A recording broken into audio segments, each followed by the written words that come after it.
Good morning, everyone. Welcome to another Toolbox Tuesday. It is Tuesday, January the 30th, and it is episode number 81. My name is Shannon Simpson, and I'm chiming in live from the Comox Valley. It is an absolutely gorgeous sunny day today. Yay! And every Tuesday I jump on live here and I share what is on my heart. So thank you for joining me live. If I can't see always who you are, so thanks for joining me. Today the topic is self-love is the medicine. It has taken me 50 years to realize that looking outside of myself for happiness is not the answer. Happiness is an inside job.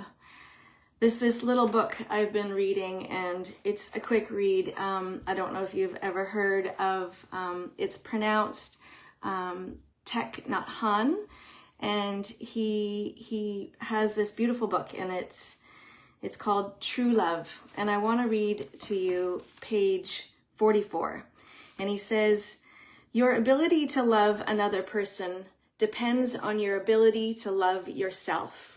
If you are not able to take care of yourself, how could you accept another person?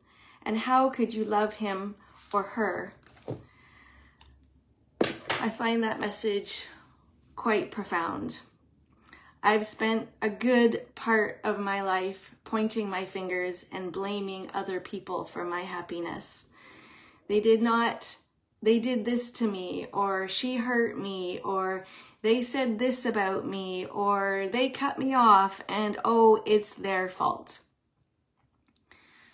But what if my reactions to others and the triggers that come up for me are actually mine to own?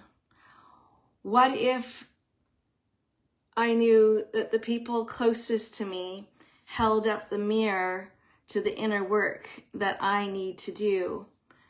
This was a very powerful realization for me. When I catch myself pointing my finger, and I've talked about this before, I try to pause now. I look down and I remember that there are 3 fingers pointing back at me.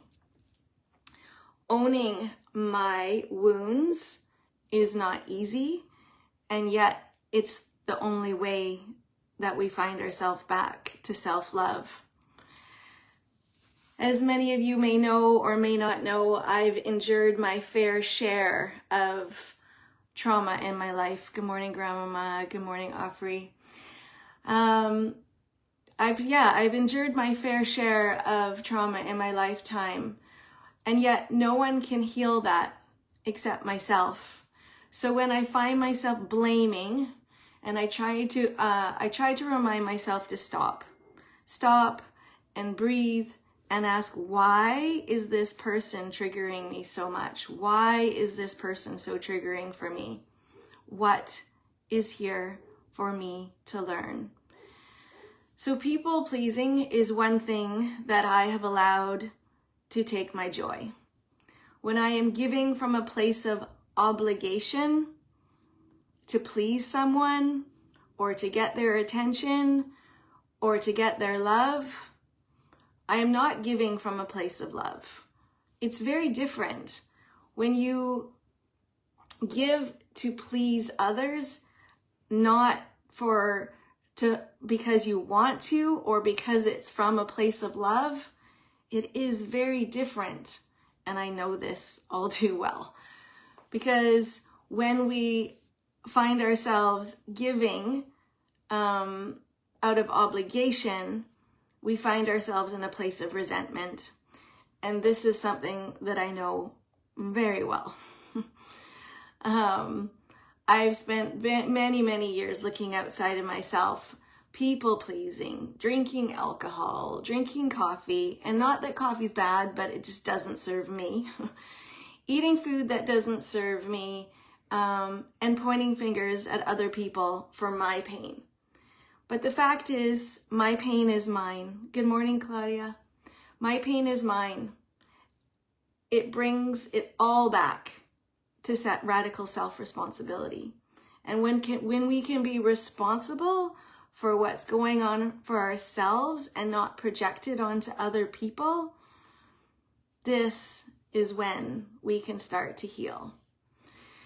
This is why I swim in the ocean. This is why I sit in circles. This is why I express my emotions and read countless books and continually want to learn and grow. I know that sitting in circle can often be painful. I know swimming in the ocean isn't exactly fun. And yet I know it helps me grow. It helps me learn that I can do hard things. It helps me see things that I didn't see before and other people's perspectives, which can be incredibly beautiful. So no one says that growing is easy. God, I know this. If it was easy, we wouldn't have so many people using distractions like eating tons of sugar and drinking alcohol and drugs and screens and sex and all the things. When I am taking good care of myself, I am calm. I am less reactive. I'm less triggered. I point my finger less. I judge less. And I give more love because I have more to give. So what is your self-love practice? What do you do to fill your cup? What do you do that brings you joy? This quote from Marianne Williamson, I absolutely love.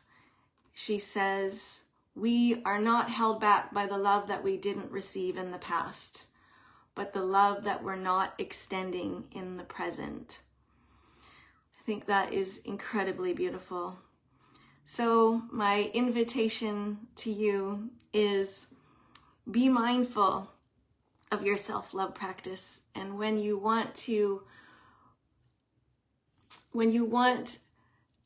find yourself in a place where you're making other people accountable for your joy, stop and pause and remember that only joy can come from here within. So thanks for joining me. Hi, Tara. Hi, Claudette. So many beautiful people here. Thanks for joining me. And we will see you next Tuesday. Have a beautiful day. Love you.